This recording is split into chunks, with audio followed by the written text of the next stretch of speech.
Welcome to the MFS Wellness Podcast, a hybrid structure encompassing health, fitness, self-improvement, and entertainment, where no topic is off limits and all opinions are graciously welcomed. Let's get on with the show! And now, here's the host of the show, Mike Sinopoli.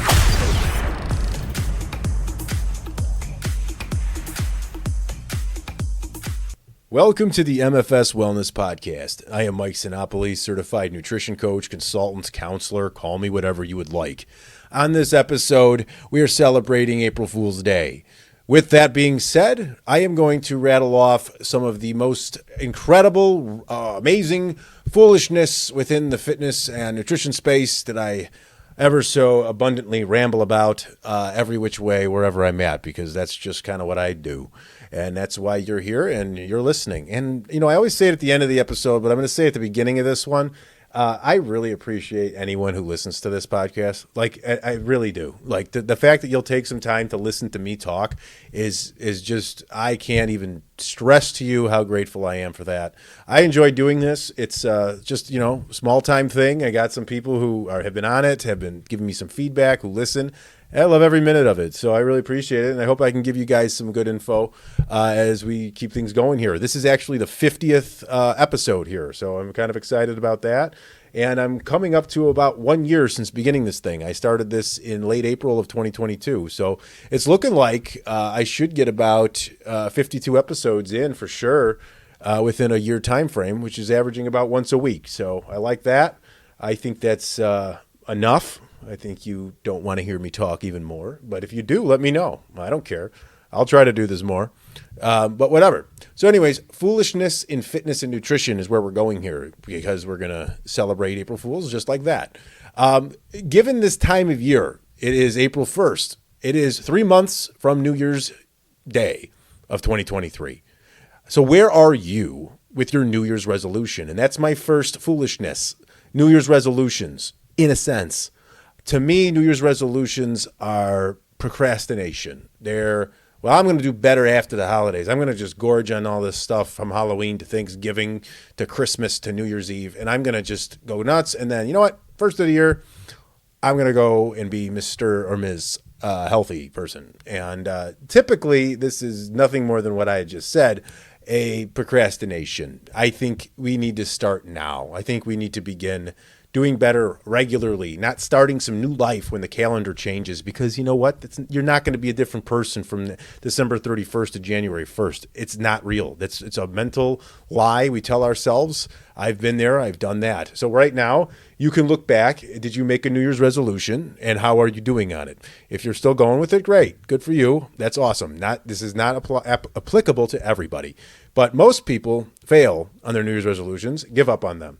If you did, don't feel bad about yourself, but please don't repeat the same pattern coming up to this New Year's in 8 months from now, because that's just the same thing. You're going to probably go through the same pattern where you're going to get through the summer, wish you felt better, looked better, kind of let yourself coast through the fall and the holidays, and then bam, you're back at New Year's and doing the whole cycle again. And so assess yourself right now. That'd be a challenge to anybody right now. Did you set a New Year's resolution, and where is it right now? And be honest with yourself. Is it history? Then good. Then you've learned. Don't do it anymore. Set something more realistic, because it's very common to go to some wild extreme and take on some crazy diet at the New Year to offset all the damage that was done in previous months. So with that, and I'll have more on that later, because I am going to share with you the worst diet ever on this podcast here. And I can't wait for that. So anyways, I'm going to kind of burn through the rest of these so I'm not rambling too long here. The next one would be anything of the sort. The foolishness is avoiding carbohydrates. I can't get over this one enough. It's still out there. It's still bothering me. People are afraid to eat fruit because there's sugar in it. They're obsessed with anything that says keto on it. They think that they buy something keto friendly that they're going to just drop a bunch of weight. You know, the low carb deal can work. I mean, if you're fighting a glucose intolerance or pre-diabetic, then fine, I understand that. But for just strictly body composition, And for your lifestyle, it's usually a failing operation due to the fact that you have to restrict so much. And that leads me into my next piece of foolishness, which is demonizing a certain macronutrient as a diet. That's the carbohydrate elimination. And I've been through this before, so I'll just recap it real quick, that we demonized fat in the late 80s into the early 90s, and that caused all kinds of new products to hit the shelves that were fat-free. And they just kind of infiltrated the sugar in place of the fat and higher salt as well in certain foods. And that just sort of ballooned everybody up a bit into the more processed type of lifestyle of the convenience food, the longer shelf life foods, the refined sugars, all that kind of came into abundance. And the food companies realized that they can make a hell of a profit. People are eating the fat-free stuff, the low-fat, the high-sugar, high-carb stuff so rapidly because it's not satiating that they are selling it at a greater rate because people are just eating more of it and not getting full. So when you buy that box of Fruity Pebbles and you down it in a day and a half, you're going to go back out there and get another one most likely if you don't have the right control. So that's another one, demonizing a macronutrients, protein, fat, and carbs. And again, to go to number 4 here, the fourth foolishness is vegan meat and this vegan push. I don't believe in it. I'm sorry. I don't care. If you want to be a vegan for moral or reasons or for preference and taste, okay, that's fine. Do that.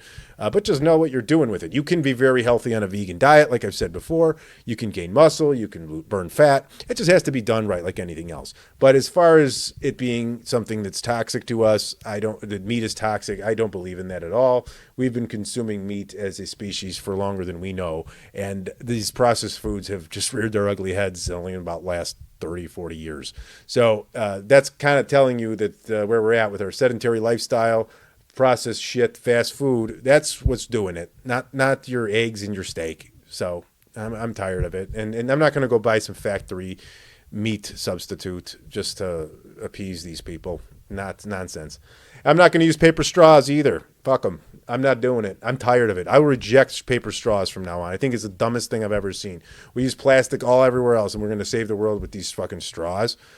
And then some of them come in even into with the plastic wrapping on it, and you take it off and you put it in your drink, and then before you know it, you have this piece of coiled up paper that's sitting in your drink. It's disgusting and stupid. So I will no longer be participating in the paper straw game. I will actually tell my server politely, can you please just take this straw out of my drink, and I'll just drink out of the fucking cup. So that's what's going to happen now. And the next piece of foolishness is aiming for what we call toning. Everyone wants to sell a toning workout because toning looks like thin, lean, slim, but not skinny fat, not super bulked up and muscular. This is sold to mostly women. That's fake. Toning does not exist. Toning is a slab of shit. It's a bunch of lies. Toning happens, if it does exist, it happens from calorie surplus to build muscle, to a deficit to shed fat over and over again, back and forth, until you achieve the look you are looking for. Which leads me right into the next piece of foolishness, where people have a fear of becoming bulky from lifting weights. Now, I can't even tell you right now how long and how much you must do to look bulky from lifting. Especially if you're a woman, you're gonna pass through. You're not gonna just start lifting weights and then wake up one morning and look like a She-Hulk in the fucking mirror. It's not gonna happen. It doesn't work like that. But yet people are wired to think that they are if they start lifting heavy weights and eating higher calories. No way. You're gonna cross through that nice phase of lean muscle, that toned look that you want before you ever get bulky. So you'll be able to be like, holy crap, look at this. I look good. And by then, once you achieve that, you're going to be so knowledgeable about health, fitness, lifting weights, the food intake that you need, and what is it? You're going to have changed your lifestyle so much by then that you'll know how to get bulky and how to not get bulky. And a lot of that's going to entail some serious drugs and some more extreme measures to get to what you think is bulky. So don't fear that bulkiness that you want to sate. So that would lead me to next is this incessant obsession with boot camps and circuit training. Fine, I will never shame anybody or tell them that it's bad to move their body and work out in some fashion. So I would say that if you're doing it, fine, that's great. But you might want to review that when you're not getting the results that you want for your body. The look that you want, the one we were just talking about, the toning look that people avoid because they're fearing bulkiness. They'll go to this circuit training because they don't think they're going to get any muscle gain. And you know what? You're right. You're probably not going to get a lot of muscle gain through the circuit training or these boot camps or these programs that run you dry and don't really emphasize any sort of progressive overload or strength gains. That's where the magic all happens, people. It's adding that valuable muscle tissue on your body, and constant circuit training is not the way there. That will just get you some more activity. You might burn a little bit of fat and muscle at the same time while you're doing it.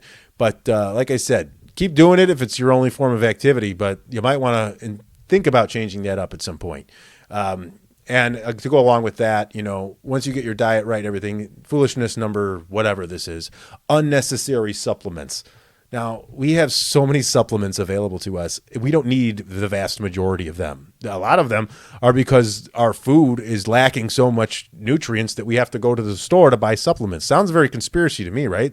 Why not? Let's take all the nutrients out of the food and let's supplement it at the store. Now we're doubling it up on the profits, right?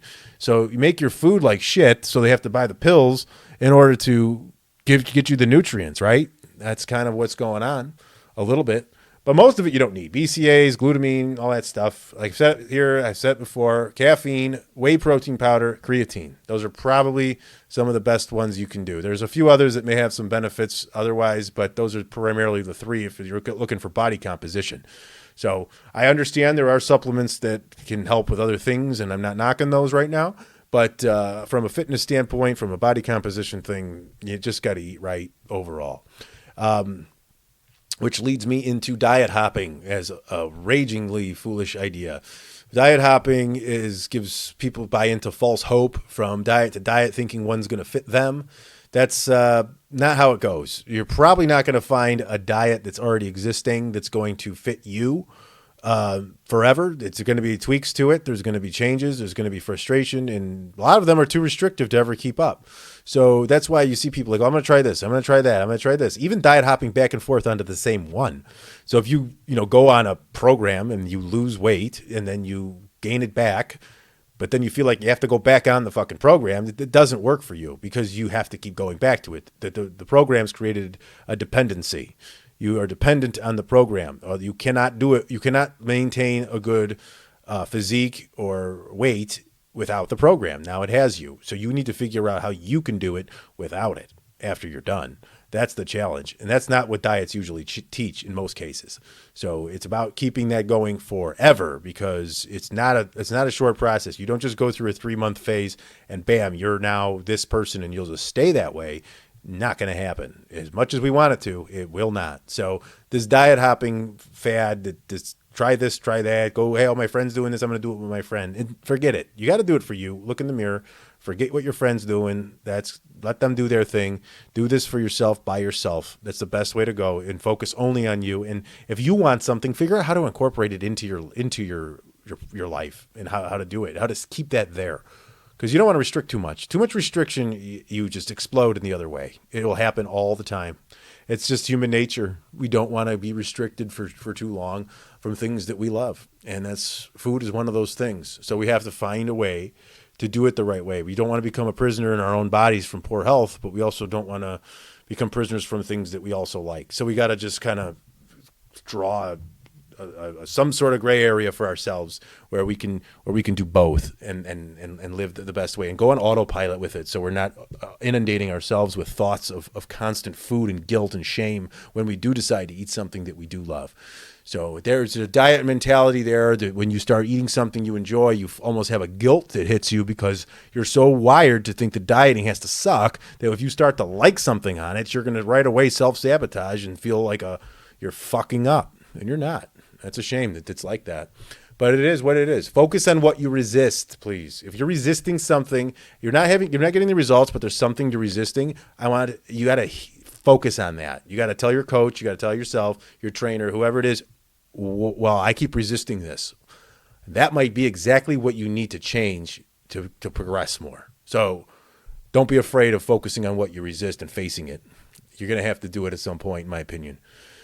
And that kind of comes to foolishness number, 10 here.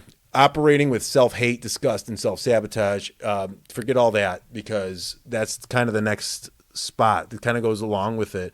When you put yourself down, you're discouraging yourself. You're not going to do better for yourself. You're gonna succumb to something comforting to alleviate the hate and disgust. So typically that is not the route to go. You got to just have some confidence, love who you are, and all that corny shit that I don't like to even say, but it's kind of true.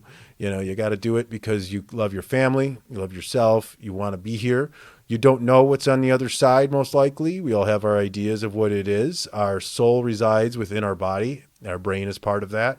So our logical brain and our soul are always kind of combating in some way, I believe, that the logical brain thinks and wants one way, and the body, the soul, and the gut, they all kind of go the other way with it. So you got to listen to the right voice inside of you that's pushing you in the right direction.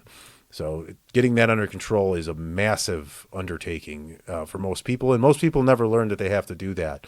And it takes years to kind of do that. Most of you don't even know what I'm talking about right now, probably, but there are two drivers within you. That's your gut and what I consider your feel and your soul and your spirit, whatever you want to say. And then there's your logical brain and your thoughts. Hey, they're both, some people always say trust your gut, but you know what? Sometimes you got to trust your brain too. So however that works, but either way, you have to get out of the whole feel or thought of self-hate, disgust, and sabotage. Get rid of it from your brain and your body and just say, you are just one being. This soul is in this body. I need to take care of it because I don't know where my soul will end up next. For now, that's what you know. So you have to tell your brain to kind of cooperate with your soul and your gut and do what's right to survive within this phase of your soul, wherever you are right now. You just need to do that so that you can move around and have a good quality of life, because you're not gonna feel very good when you're trapped inside of your body with your legs cut off or any other sort of handicap or disability or lack of mobility as you age. It's going to be worse and worse because of our sedentary lifestyle, high stress, and the world we live in today. So that brings me to the end, to the last piece, and I'm going to kind of tear this up a little bit. This diet. I'm not going to name the diet really because I don't think it really has one. A client of mine gave me this and said she was doing it. And I literally gasped. I've never gasped in my life. One of those. Or I think my jaw hit the desk when I saw this diet. I wanted to throw up. I wanted to find the person that created this diet, and I wanted to just go up to them kindly, politely, and nicely set them on fire. Because this diet is so ass backwards, is so terrible, that this is exactly what would cause eating disorders, undereating, frustration, loss of muscle, everything. So I have a screenshot of this here. Obviously, you can't see it because I don't do video at this point, but I'm going to I'm going to post this up on my social media later. But anyways, and I'm going to write up a little bit about it, and we're going to go from there. So I named the diet. I named this the worst diet ever. It's the worst. So what a normal day looks like during what they call the losing phase. They call this the losing phase. Now, first of all, what's not stated here is that with this diet, you have to purchase these drops, metabolic weight loss drops. Now, already it's garbage. If you have to buy drops for a diet, it's garbage and just junk, okay? Because you don't need any sort of drop to lose any sort of weight, any pill or anything of that sort. So they suggest for breakfast, you take a Metabolic B Boost, whatever that is, and add 10 drops of metabolic weight loss drops, if applicable, as recommended by your healthcare provider and directed by your Success Journal. So for breakfast, you're supposed to have 1 cup of tea or coffee. That's it. That is it. So you drop these drops into tea or coffee. Okay, that's fine for those who don't eat breakfast. If you do, you're already going to hate this. And I don't even eat breakfast, and I already hate it anyway. So for lunch, they tell you to take the Metabolic B Boost again. So you see, we're just consuming their made-up products now. A metabolic weight loss, metabolic detox, metabolic pro, and metabolic multi with your meal. So 1, 2, 3, 4, 5 different supplements for lunch. And with lunch, you get 4 to 5 ounces of white tuna, 1.5 to 2 cups of asparagus, and 1 cup of blueberries. Wow.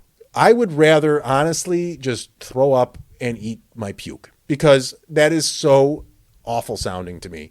That no one's keeping that up. I don't eat like this, and I don't think many people do. The only people that might eat like this are show competitors a couple weeks out, and they know it's temporary at least. So, but I mean, to do this to somebody who's looking to lose fat and trying to save their lives, that is so foolish, that lunch right there. So anyways, that brings us to dinner. Again, you take the metabolic weight loss, you take the metabolic detox, you take the metabolic pro, and you take the metabolic multi with this one. I don't have to take the drops with this one. I don't think. Oh, no, I do. I lied. I do. We do. We are taking the drops. So again, 4 to 5 supplements with dinner. And we get 4 to 5 ounces of chicken breast. All right. 1.5 to 2 cups of steamed broccoli and 1 cup of apples. So do you understand what you just heard here? You're having, I calculated this. This equates to 688 calories. I equated this to this is a starvation diet. This is sick. And I think whoever made this diet should go to jail. I'm serious too. I think they should do time, because I think it's that damaging to the public that this is given to somebody. This is sick. And then it says, here's my favorite part. Activity, very minimal, light walking, no strenuous exercise or activities. And that's kind of another red flag. Like, wait a minute, I'm not supposed to move and do anything during this. So it's so low calorie that the diet actually tells you to not work out. Like maybe like go on a light walk. Like that's it. No, because when you need to feed yourself so you can go and train properly to get the right results. This is as opposite as it gets. And this is as foolish as it comes. And I'm sorry, but this is something that just really chaps the fuck out of my ass. So please, when you see a diet like this, you need to go to tell somebody and go to the police and have these people arrested. This should be just illegal. This is the whole day is tuna, chicken, asparagus, broccoli, blueberries, and apples. That's the whole day. Oh, and a cup of coffee that you can't put anything in. Like I wouldn't even do this diet for a day. Like you'd have to pay me to do this. This is how bad it is. And it's actually damaging. You're under eating. You're not getting enough protein here either. That's for sure. Man or woman, in my opinion. You won't be getting enough protein. You're under eating protein. You're going to deplete your muscle mass doing this diet. Ugh. Anyways. All right. That's my April Fool's Day episode. That diet sucks.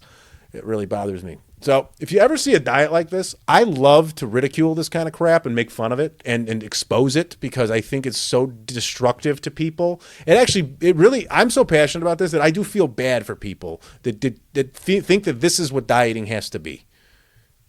A coffee for breakfast, a bunch of plain meat and vegetables we don't do that. And then you buy the supplements with it, and it tells you not to work out. I can't get enough of this. I can't get enough of this thing. So anyways, that's enough, because I will keep going here. And wow. So please take a diet like that I just listed to you and just ad nauseum kind of ranted about, and never do it, please. I beg of you. Please message me. I'm on social media. You know where to find me. Facebook, Instagram, Twitter, and LinkedIn. All those poisonous venues that you can find me on. I'm still there, and I will be for a very long time, I'm sure. The handle's at MFS Wellness. My email address is mike@mfswellness.com. So it's April Fool's. I got no more jokes for you, because quite frankly, nothing can follow up that diet I just read to you. And as much as I want to laugh at it, I want to cry and scream at it too, because it's that foolish. So like I said, if you see anything like that and you want to run it by me, get a good laugh out of it, or any other diet for that matter. I have a pretty good eye of what's real and what isn't. I feel good about that. I can discuss it with you. There's a lot of times there'll be a good and a bad side to things. This one, I don't see any good whatsoever. But yeah, so feel free to do that. And, until I get back with another episode, again, like I said in the beginning of this one, I appreciate everybody who listens. And thank you for taking the time today to hear my foolishness and my nonsense. And you will hear me again on the next episode. Thank you.